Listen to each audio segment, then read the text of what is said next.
Good evening. It is, of course, VBS Kickoff Sunday. That's always a big deal, always exciting. I mention it, I've mentioned it quite a few times, maybe just about every year, but I always think about it around VBS time.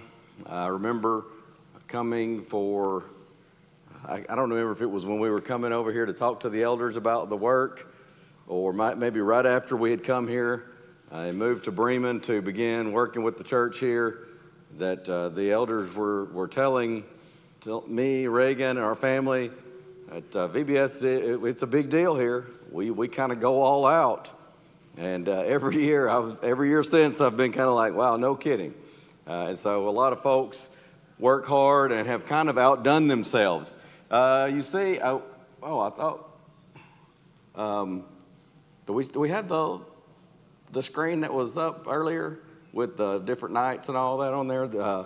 I guess it's basically the VBS flyer. But anyways, you'll see that in a moment. They'll get that up. That's our theme, is show me the way. And as we kind of think about this, kicking off VBS tonight, I just want to looking at John 14. If you want to turn in your Bibles, that's where we'll be looking. Thinking about this in terms of we need a way, and Jesus is that way. And then kind of a third point, also sort of a concluding thought, is Jesus, he is the way, but he is the way home. And so thinking in terms of show me the way. So first of all, let's think about this and think in terms of, I was thinking about this, probably many folks, I would say the vast majority of folks, have one of these little devices in our hands, and I can go just with the tap of a button. I can go to I can swipe to go to my home screen, and I can pull up maps. And if I'm going somewhere, I can get my Maps app, or even Google Maps or Waze or whatever app you like to use, and it's got GPS. But have you ever been going somewhere and you were using your GPS? Maybe even back in the days when you had to get that little separate box, We think about that now. We think that's so cumbersome. But boy, back then it was the coolest thing ever if you could have that and not have to try to balance a book of maps on your lap or try to unfold that thing in the car. But we get it out. Have you ever been using your GPS and you still didn't end up where you intended to go? And the problem wasn't that you didn't have directions. The problem was we don't always follow them, do we? You ever been going along and maybe you see what the GPS says, you say, I don't think that's right. I've done that before. I don't think that's right. You don't trust it. And we understand the difference here being that GPS systems can be fallible. I've read stories before where people followed a GPS and just drove right off into a body of water. But a lot of times we're not following those directions we should. Or how about this? Have you ever been distracted? Maybe you're talking. It was just a few months ago. Brother Diego had come and for a visit after his graduation. He was getting ready, not far from going home back to Costa Rica. And so got up early one morning, way too early. Brother Diego was we were going to help him out with that plane ticket. He was trying to save some money, which I do appreciate. But he got about I think it was a 7 or a 7:30 flight. So I had to I'm taking him to the airport at, I think we left the house 4:30, 5 a.m. And at least we didn't have to battle much Atlanta traffic. But we get to talking. We're both half asleep, and we're talking, and I missed my exit.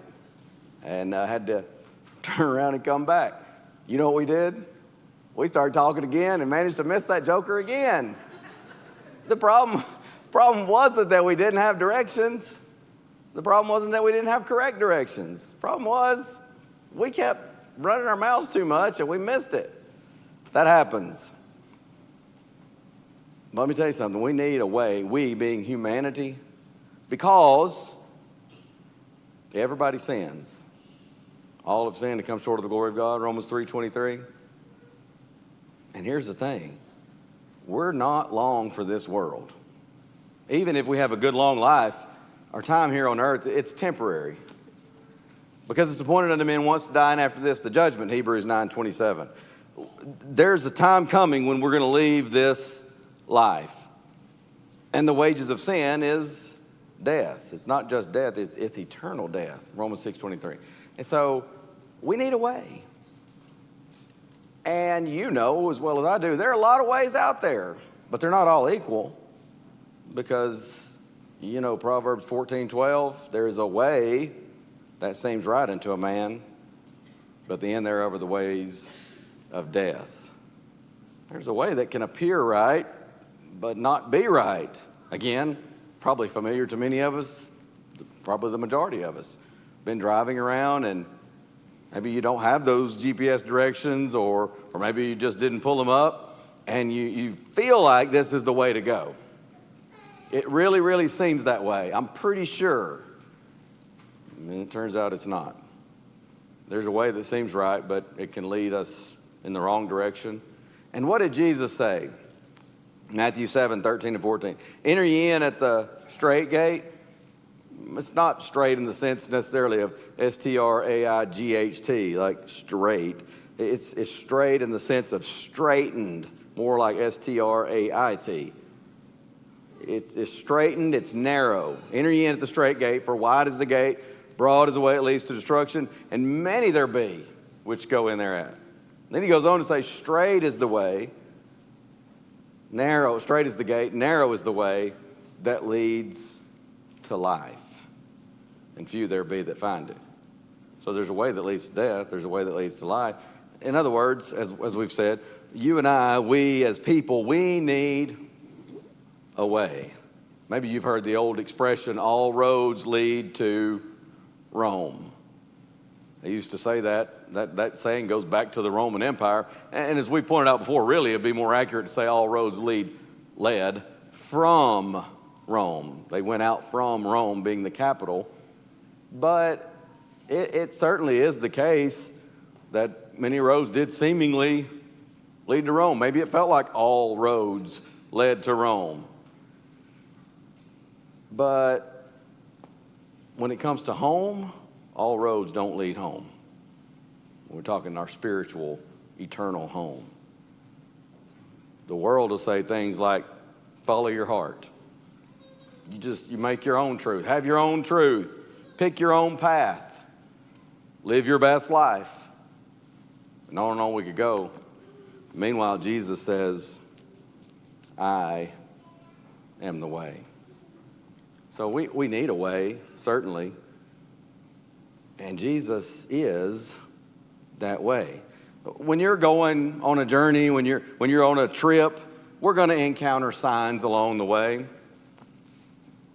And they require a decision to either obey the sign or not, to take heed or to ignore it.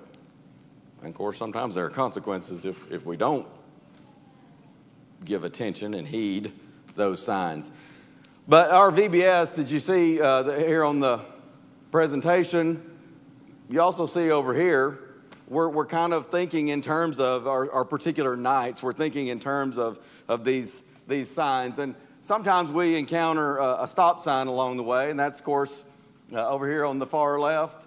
We could talk about stop and love like Jesus. And we'll be looking at that, Lord willing, tomorrow night as we talk about the Good Samaritan. Because sometimes we encounter these stop signs and God is saying to us, hey, stop.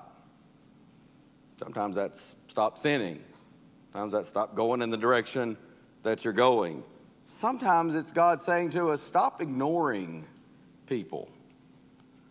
Stop just being nice and paying attention only to people who look like you, who think like you, who have the same things in common as you do. Sometimes he may say, stop following people instead of Jesus, the way. Maybe that he says, stop ignoring God. Or even maybe stop following God, not stop following him, period, but stop following him out of sheer habit or because that's what everybody else around you is doing. And start following him because you have real conviction, real faith as to who Jesus is, what he is, and that he is the way. Sometimes he says, stop rushing through life. Psalm 46:10, he says there, be still and know that I am God. Sometimes there are stop signs that we need to pay attention to. And in the Good Samaritan, we'll talk about a stop sign that Jesus posed there in the form of a parable. But there are also U-turn signs. Sometimes we got to make a U-turn. Sometimes you find out you are going completely the wrong direction. I've had that happen to me. I've shared the story with some of the folks here years ago. This was before the days of having even a GPS device, let alone GPS on your cell phone. And the brother just told me to take, I think it was 85, Interstate 85. And in my youthful ignorance, one might just call it outright stupidity, I felt like he just said, when you come to I-85, take I-85. And when he was emailing me, he just kind of, I guess, forgot to say north or south. I didn't even catch that until I'm reading my directions, driving along, and I'm getting close to 85. I'm seeing the signs, 85 and 2 miles, 85 and 1 mile. And I realized he doesn't say north or south. I think it's south. I was going to Blue Ridge. It wasn't south. And you would think no further than that was from my home in Heflin, I'd have had some sense of geography. I didn't. None whatsoever. I just felt like it was a way that seemed right unto that young man. And it didn't lead to death, thankfully, but it did lead to a lot of lost sleep that night because I went way out of the way before I figured it out. I had to make, at some point, a complete U-turn and go the opposite way because I'm traveling south on 85 when I need to be going north. That happens sometimes. And that's what we'll talk about Tuesday night is in the form again of a parable. Jesus talks about a young man that he had to make a U-turn. He kind of starts off with a bit of a U-turn, wanting to go off into the far country. And, of course, he's going to make a U-turn, or got to make a U-turn if he wants to come home. But sometimes we discover we've been heading just flat out in the wrong direction. But you know what? There's good news. Jesus is the way, and Jesus welcomes people who turn around. He is open. He is eager for people who are going the wrong way to turn around. Even back as far as in the Old Testament, in Zechariah chapter 1, verse 3, the Lord of hosts there says, turn ye unto me, saith the Lord of hosts, and I will turn unto you. He says, if you'll turn back, make that U-turn and come back toward me, I will turn toward you, I'll meet you. Again, that sounds familiar, doesn't it, when we think about the prodigal son? That's what we'll study, Lord willing, Tuesday night. Draw nigh to God, James 4:8 says, and he'll draw nigh or near to you. Mentioned it this morning, Matthew 21, 28 and 29. A certain man had two sons. He said to the one son, go work today in my vineyard. And he said, I will not. But afterward he repented and went. He says, nope, I'm not doing it. And he's going away from his father's will. And then he repented. Again, we said we could define that as a change of mind. He changed his mind. And he says, you know what? I should do what my father asked me to do. And so he turns around and he goes to work in the vineyard. Of course, that other son, he says, sure, I'll go work in the vineyard. But he didn't do anything. And Jesus will ask, which of them did the will of his father? Well, it was the one who went and worked. He didn't start off in that direction, but Jesus welcomes people who are willing to make a U-turn and come back to him. And that's good news. That's encouraging news because we all find times when we need to make a U-turn whether on the roads, literal roads of life, or whether on the figurative and spiritual roads of life.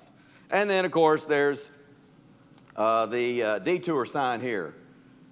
We'll be looking at Paul, Saul of Tarsus, or Paul, same person. We've often pointed out Saul being kind of the Hebrew name, whereas Paul more of a Greek or secular name in the sense of more along the lines of a Greek or Roman name that he would go by, but same person, of course. Sometimes there's a detour, and sometimes God's plans are not our plans, and sometimes life throws us a curve, and sometimes, is it not fair to say, what feels like an interruption, and in many ways is an interruption, really becomes a great blessing. And I won't say too much about this. Obviously, we'll talk about Saul on Wednesday, Lord willing, but I just think of some Bible detours that came to my mind that we could really spend a lot of time even right now if we had it to talk about them. But you think about Joseph. You think Joseph's life took a little bit of a detour? That's quite an understatement, isn't it? And yet, that detour led him into Egypt and eventually resulted in him being second in command of one of the greatest, most powerful nations on earth at that time. That's pretty amazing, isn't it? I mean, you think about Daniel, Shadrach, Meshach, Abednego, or Hananiah, Mishael, and Azariah, if you want to use their Hebrew names. They're carried off into captivity to a foreign land, foreign people. But they stood their ground, they were convicted, they stayed faithful to God, and God blessed them, and they were promoted. Daniel served all the way even through and beyond the fall of the Babylonian Empire. It's amazing. Esther. Paul, or Saul of Tarsus. And even later on, after he's been preaching the gospel for a while, he's in prison writing the book of Philippians. And he says in chapter 1, from a prison cell he's writing, and he says, but all these things that have happened to me, they've just served to further the gospel. He says, yeah, my life took a little bit of a detour, but it's helped spread the gospel. It's funny to me, Paul says over and over again, he wants to go to Rome. He really wants to go to Rome and preach the gospel. And he was making plans for that. And yet he goes to Jerusalem. The Jews caused this uproar. They were going to they were basically in the process of trying to kill him. A centurion comes down with a band of soldiers. He rescues him. What's going on? Tell us what you did. They're about to beat him to try to get him to fess up, we would say. Paul says, I'm a Roman citizen. So then they kind of go, whoa, okay. We can't just go beating him uncondemned if he's a Roman citizen. We got to find out what's going on here. And he sees a couple of different civil magistrates, and eventually he's going to say what? I appeal to Caesar. And they say, that was his right as a Roman citizen. They say, oh, you appeal to Caesar? Well, to Caesar you shall go. And guess what? Oh, Paul, where has he been wanting to go? Rome. And Paul might have been thinking, now I'm stuck here. The Jews tried to kill me, and at least I got rescued from that, but I was really wanting to go to Rome. And God says, I got you, Paul. All expenses paid. You're going on the Roman government's dime to Rome, just like you wanted to do.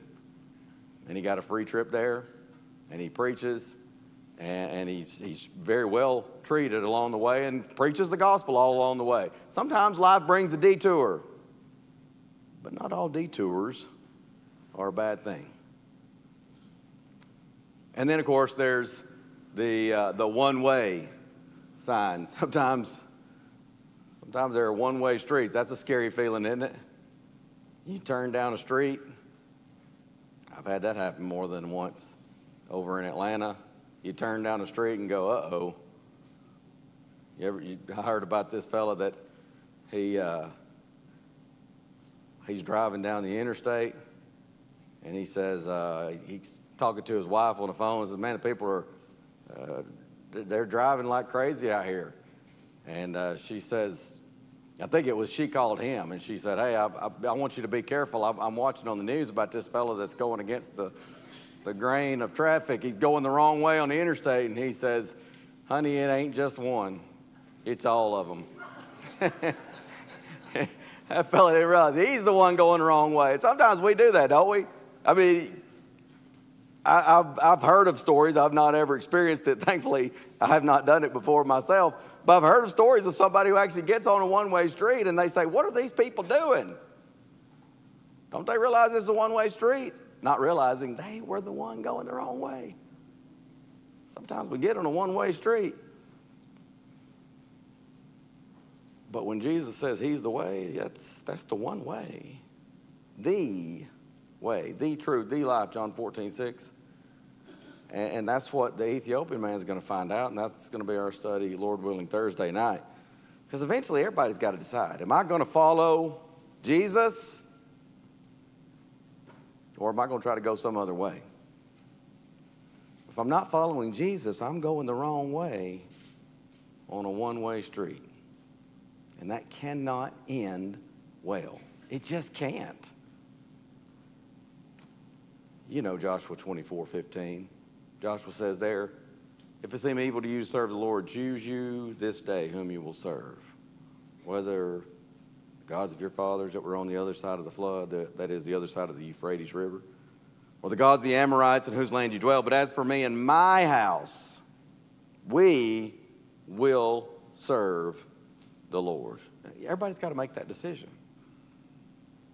Deuteronomy 30, verse 19, I love this verse, where Moses has been repeating the law to this new generation of Israelites, and he says, I call heaven and earth to record against you this day. Kind of calling on them as witnessing. Hey, sometimes we'll say, if something important's being done, we got to have a witness. Sometimes we have, I just went blank. What is when you got to have somebody witness when you're signing something? What is that called? A witness. Thank you, Johnny. Couldn't resist it, could you? Notary public. Somebody said it, a notary public. I walked right into that one. So, but sometimes we have a notary, right? Something has to be notarized because it's important. Got to have a witness there to. So Moses says, I call heaven and earth to record this day against you that I have set before you life and death, blessing and cursing. And listen to what he says next. Therefore, choose life. He says, I'm begging you. Choose life, that both thou and thy seed may live, that you and your family, your descendants, that you can live. He says, I want you to have life. Reminds us of John 10:10 when Jesus himself says, the thief cometh not but for to steal, to kill, to destroy, break through. But he says, I'm come that they might have life and that they might have it more abundantly. Jesus is that one way. And we've got to make a choice at some point. Am I going to go the right way, following Jesus on the one way, or am I going to go against the grain? But again, it cannot end well. But once again, isn't it great to know that if I'm going the wrong way, that Jesus welcomes those who are willing to make a U-turn and turn around? And so everybody needs a way. Jesus is the way. I want to go to John 14 now. I know I told you to turn there a while ago, but just notice three quick things here, because before he makes that statement, I am the way, the truth, and the life, he talks about home. And I was talking about this a little bit at the nursing home this afternoon. We have memories of home, and some of the folks that come to our service there each month are on up in years. And they maybe have trouble remembering a lot of things, but I tell you one thing, you can ask them about home, and they can tell you. Sometimes they can tell you some pretty detailed information about growing up, even just as a little boy or a little girl, and their memories of home. In The Wizard of Oz, those were the magic words, right? No place like home. And we understand there's a lot of truth in that, physically speaking, but spiritually speaking, nowhere is that more true. We want to be spiritually at home by being in a right relationship with God, but also spiritually, ultimately, home is our eternal home with God in heaven. And so before Jesus talks about being the way, the truth, and the life, he's going to talk about home. Notice verses 1 and 2 here in John 14.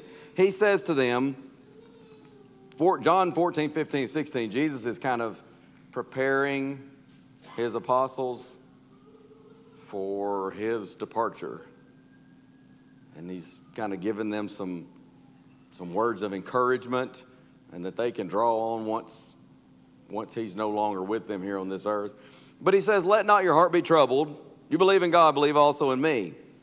In my Father's house are many mansions. Says, if it were not so, I would have told you. I go to prepare a place for you. Talking about home. He says, I'm going home, and I'm preparing a place for you so that you can come home. People sometimes talk about what does that mean? He's preparing a place. Does Jesus, God in the flesh, does he need time to prepare a place? Is that taking him 2,000 plus years? Could he not have just prepared it instantly? Well, obviously, yes.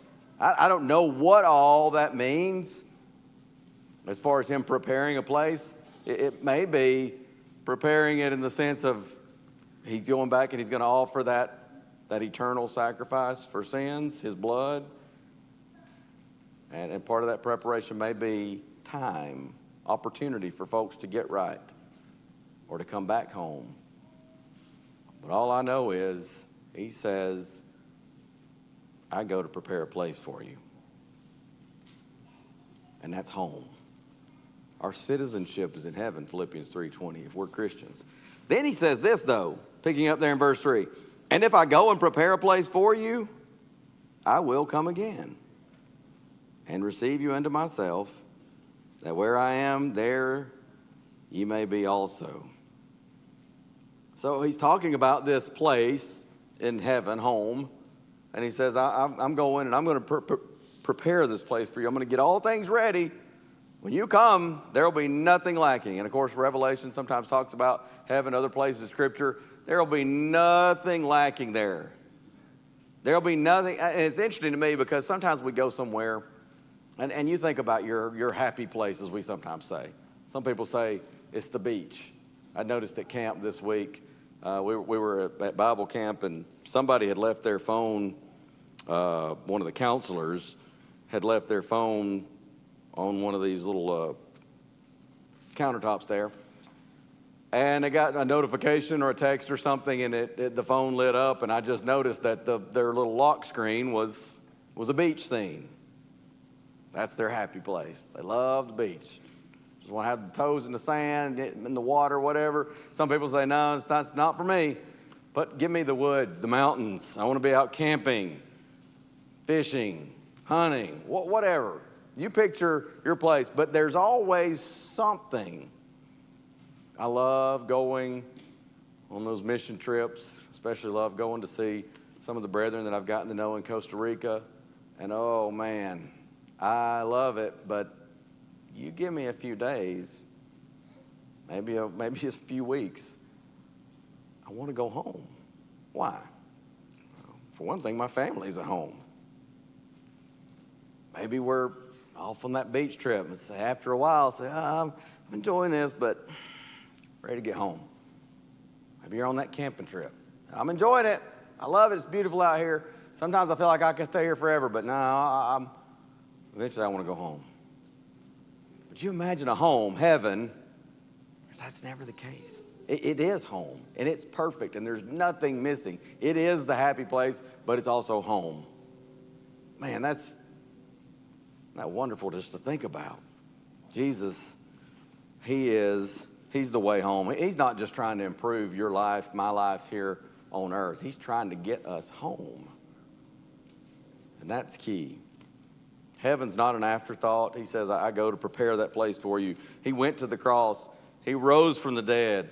He ascended back into heaven so that sinners could obey the gospel of Christ, have the blood applied to their soul, wash away their sins, and have a prepared place to call home forever. And then Thomas asked the question that everybody's asked.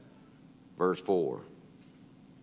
Well, Jesus says, whither I go, you know, and the way you know. Thomas says, verse 5, Lord, we know not whither thou goest, and how can we know the way? Everybody's asked that at some point, right? Jesus doesn't hand him a road map, doesn't hand him a cell phone or some kind of device of GPS. Jesus points to himself. And he says, verse 6, I am the way, the truth, and the life. No man comes to the Father but by me.